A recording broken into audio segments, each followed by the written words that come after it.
Movimento nacional contra as mudanças na Previdência acontece em todo o país com protestos que pararam serviços em várias cidades.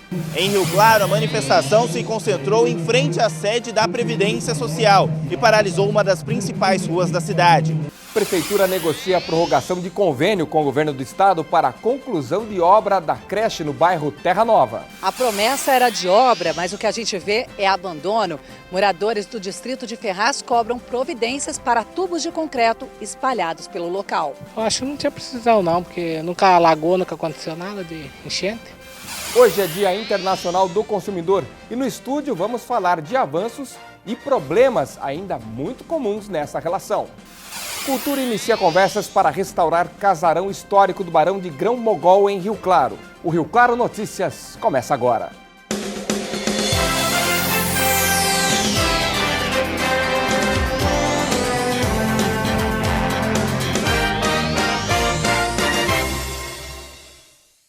Boa tarde.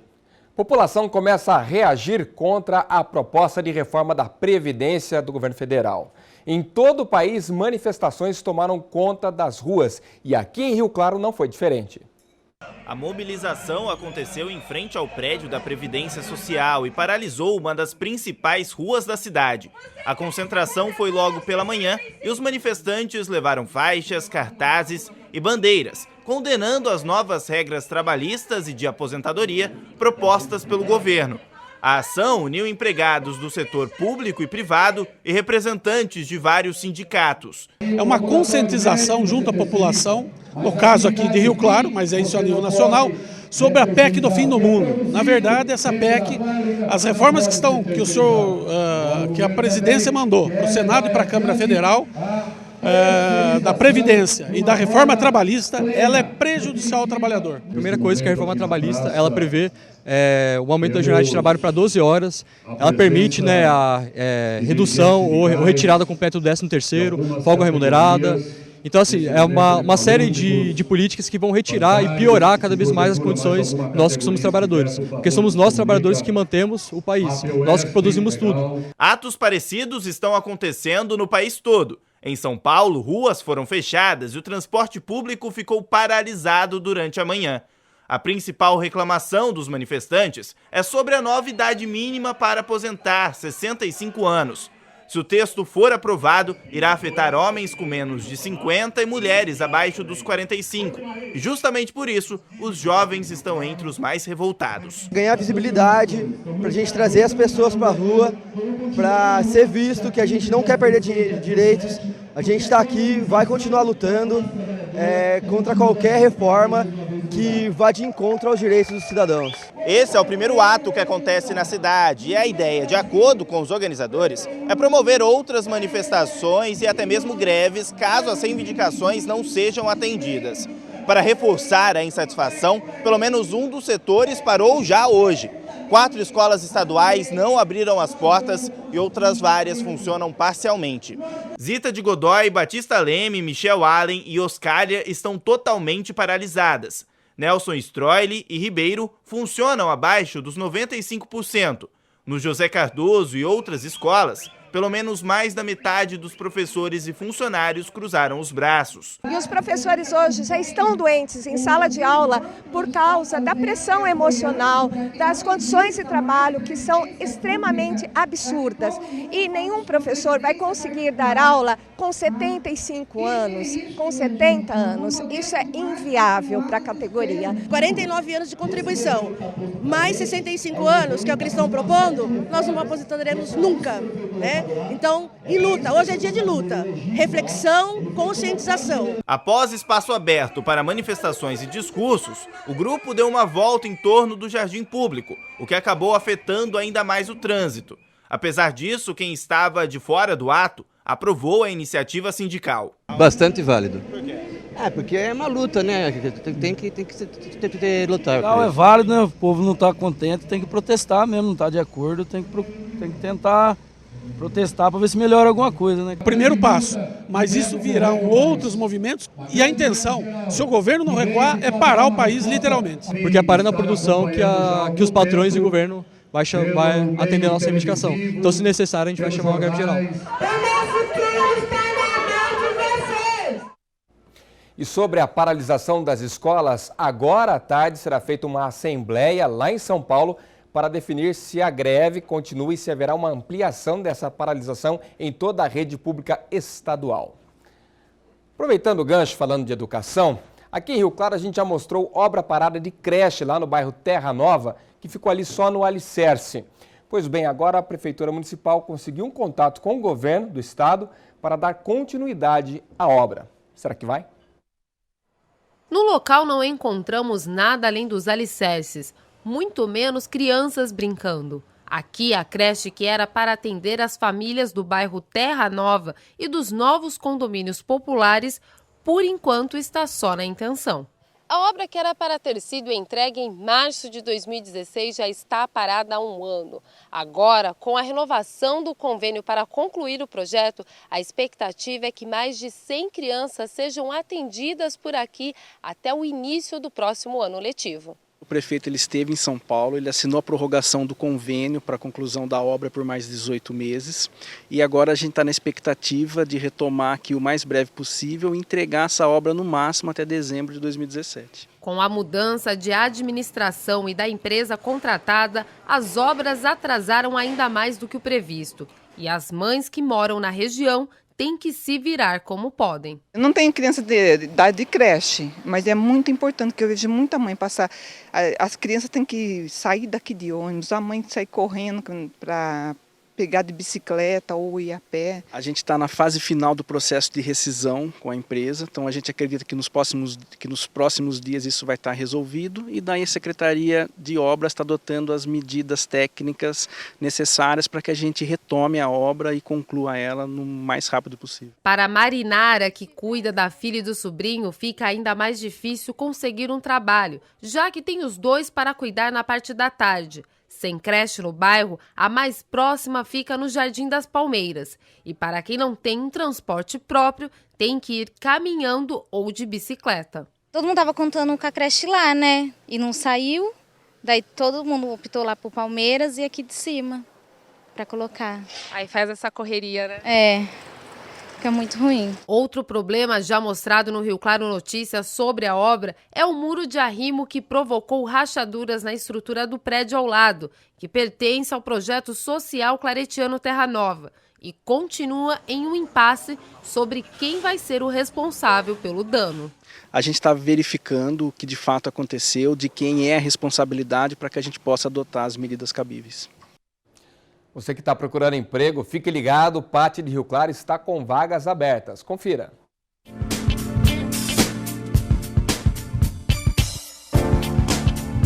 Confira as vagas de hoje: auxiliar de enfermagem, auxiliar de limpeza, chefe de limpeza, consultor de vendas, encarregado de seção de controle e produção, encarregado de conservação de vias e permanentes, gerente administrativo de lanchonete, instalador de alarme, jardineiro e limpador de vidros. O pátio fica na Avenida 3, 536, Centro. É preciso apresentar carteira de trabalho, RG, CPF e número do PIS ativo. Depois do intervalo, vamos falar sobre o Dia do Consumidor, avanços e problemas ainda muito comuns. E também sobre a situação de tubos para a galeria de água abandonados em Ferraz. Olha a situação, alguns servindo até de vaso. Depois do intervalo.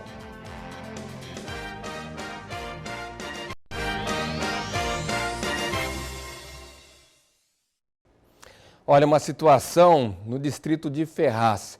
Falamos no primeiro bloco, questão de obra parada, vai ser retomada, a creche, tomara que dê tudo certo. Mas esta cena é um pouco comum na cidade de Rio Claro, viu? Lá no distrito, tubos que seriam usados para a galeria pluvial estão lá, no meio da rua, parados, abandonados. Quem não gosta de ter um vaso para decorar a casa? Mas não se engane, esse aqui até agora não trouxe nenhum lado positivo. E a gente veio até o distrito de Ferraz para pelo menos tentar entender o que tudo isso significa. Uma grande quantidade de tubos de concreto foi deixada aqui e já há muito tempo.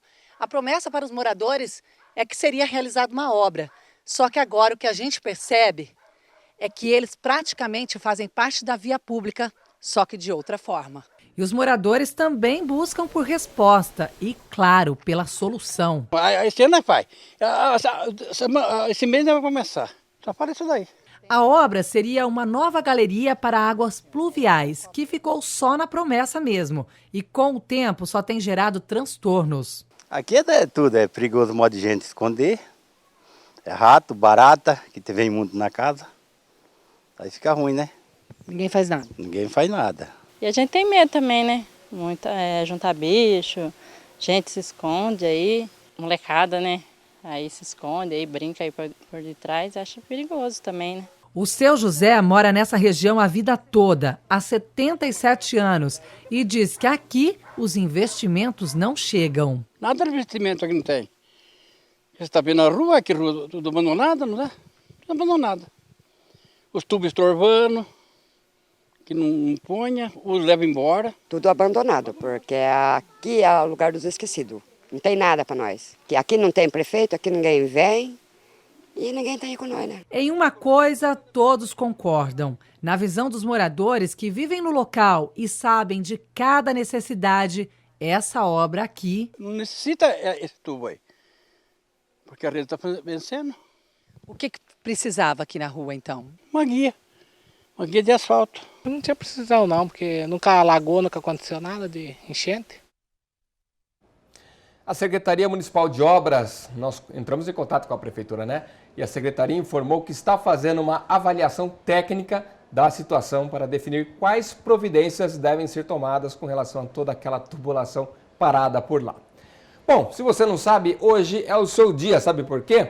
É Dia Internacional do Consumidor. Todo mundo compra, todo mundo tem essa relação, né, com o produto, com a propriedade, a empresa, enfim.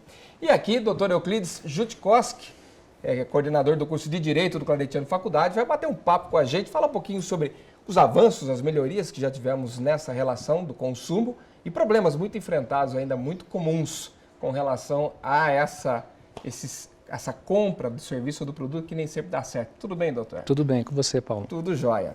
Vamos começar com os avanços. O que melhorou na relação de consumo nos últimos tempos, nos últimos anos, que dá para a gente ressaltar de positivo? Nós não tínhamos direito, nós não tínhamos uma norma que assegurasse o consumidor, né, dos problemas que ele tinha. Você sabe que ontem, que foi o Dia Internacional do Direito do Consumidor, dia 15, foi em relação a um pronunciamento do ex-presidente, do presidente então dos Estados Unidos, John Kennedy, que em 15 de março de 62, ele falou que os consumidores tinham que ser ouvidos, tinham o direito de escolha e eles eram vulneráveis na relação de consumo. De lá para cá, o mundo começou a estudar, analisar e com certeza editar uma norma. Então, essa norma veio em 1990, foi em setembro de 90 foi criada a Lei do Consumidor no Brasil. Você vê que demorou muito tempo e até então os consumidores ficavam à deriva, não tinha com quem reclamar. O PROCON trabalhava em cima de uma lei delegada de 64, que era a única normativa que tinha. Então, houve avanços, Paulo, primeiro a partir do momento da lei, que foi em 1991, em março de 91, começou a ter avanços.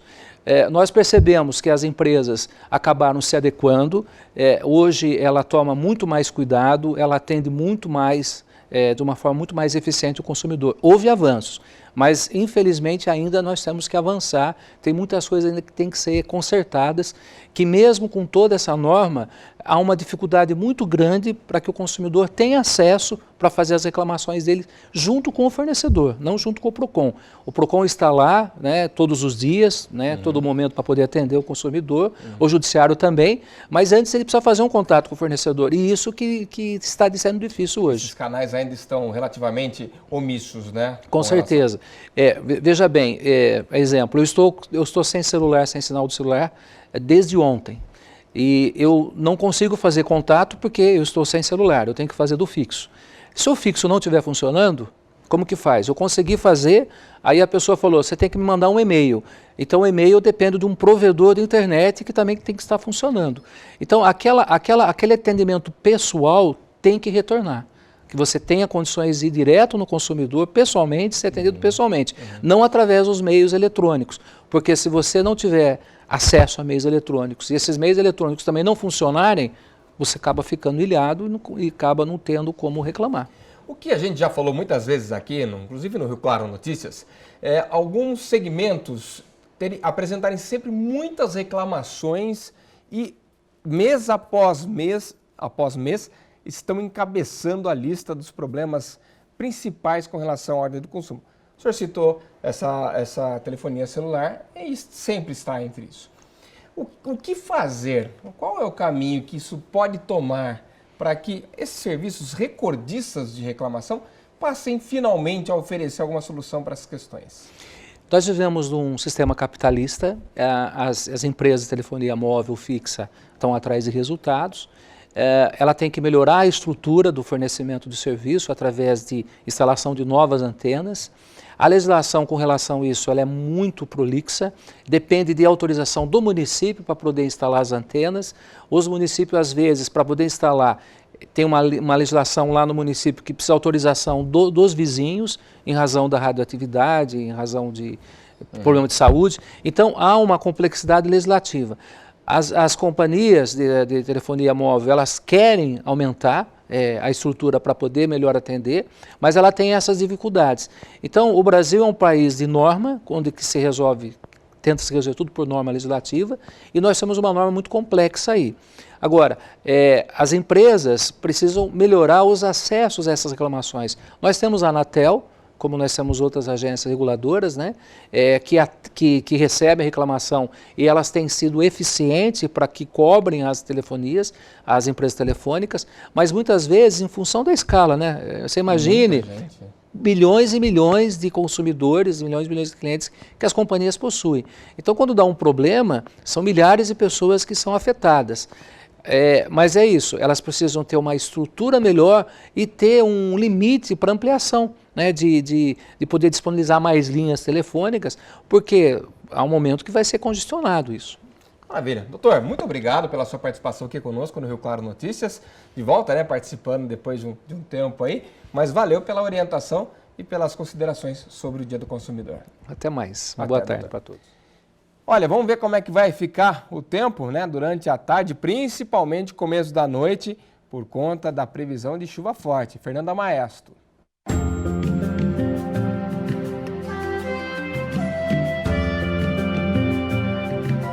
Choveu forte no fim da tarde de ontem em toda a região. Estas imagens foram feitas ontem, um pouco antes da pancada. Apesar do volume, não houve ocorrências de alagamentos em Rio Claro. Hoje a tendência é a mesma no leste do estado. Esta área escura mostra onde pode chover forte no fim da tarde. Em Rio Claro, sol forte e muito calor. Máxima de 32 e mínima de 19 graus. Em Analândia, o tempo pode ficar carregado um pouco mais cedo, logo no começo da tarde. Mínima de 18 graus. Em Cordeirópolis, caso chova, deve ser mais fraco em pontos isolados. A máxima de 30 graus. Depois do intervalo, nós vamos falar sobre a proposta de restaurar um patrimônio histórico aqui da cidade, o antigo casarão do Barão de Grão-Mogol, no distrito de Ajapi. Os detalhes nós contamos já já.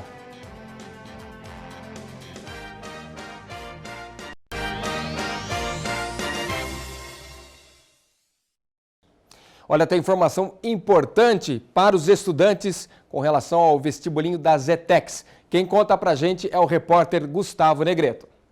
O horário de entrega dos documentos para conseguir o benefício é das 9 da manhã às 6 da tarde. No último... Opa, tivemos um probleminha aí nesse boletim, nessa informação. Depois a gente vai ver o que aconteceu. Mudando de assunto, informação sobre uma proposta, um projeto que está sendo pensado pela Secretaria de Cultura, em parceria também com outras áreas do município, para restaurar um patrimônio histórico muito importante aqui da cidade. É o antigo casarão do Barão de Grão-Mogol, que está praticamente em ruínas, mas pode ser sim recuperado. Vamos ver o projeto. A propriedade foi tombada pelo Condefat na década de 80 e era sede da antiga Fazenda Angélica no bairro Mata Negra, no distrito de Ajapi. A construção é uma das mais importantes da região e se encontra em situação de deterioração.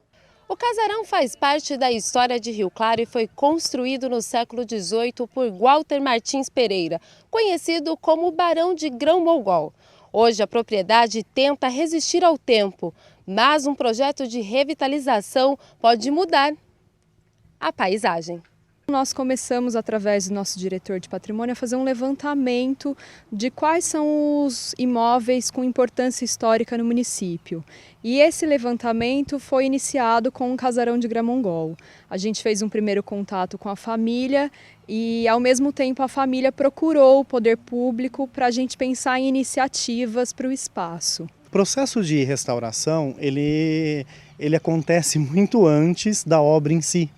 Ele é iniciado desde os primeiros estudos, o que nós já estamos fazendo. Não é um processo rápido, é um processo lento, por conta de respeitar materiais, características do imóvel. Qualquer intervenção a ser feita tem que ser muito bem pensada, estudada e aprovada pelos órgãos competentes. Foram anos sem nenhum tipo de restauração por parte do poder público e da família, que não possui condições de realizar uma reforma tão significativa e que possa manter as características do local. Agora, uma equipe foi formada para avaliar as condições e a viabilização do projeto de conservação. Com auxílio técnico, com muita pesquisa, você consegue visualizar, ter uma ideia de como essa casa ficará após um processo de conservação e restauração. Para a Sandra, que cresceu na propriedade, é uma realização poder imaginar o imóvel, que tem um grande valor histórico e sentimental, totalmente restaurado. E até que todo o projeto seja concluído, o local estará fechado para visitação. Eu nasci aqui, eu vivi aqui até 20 anos, os meus primos, os meus irmãos. Então, esse patrimônio tem, além de tudo, um valor cultural, histórico, mas tem, para mim, um valor afetivo muito importante. Vamos lá, agora sim a gente vai falar da questão do vestibulinho das ETECs. Os alunos que precisam de um desconto aí nas taxas devem ficar atentos para a entrega da documentação. Gustavo Negreto. O horário de entrega dos documentos para conseguir o benefício é das 9 da manhã às 6 da tarde. No último dia, o cadastro deve ser feito até às 3 da tarde. O candidato deve apresentar os documentos apenas na secretaria da ETEC que ele pretende estudar. É preciso preencher no formulário no site vestibulinhoetec.com.br e guardar o número de protocolo gerado pelo sistema. A resposta sai dia 11 de abril pela internet e a taxa de inscrição é R$ 30. Gustavo Negreto para o Rio Claro Notícias. É isso, bacana. O Rio Claro Notícias, primeira edição, fica por aqui. Às 10 horas da noite você confere mais notícias na nossa segunda edição. Mais informações também pelo nosso portal tvclaré.com. Eu volto amanhã ao vivo, a partir do 12h30, contando com você. Até lá.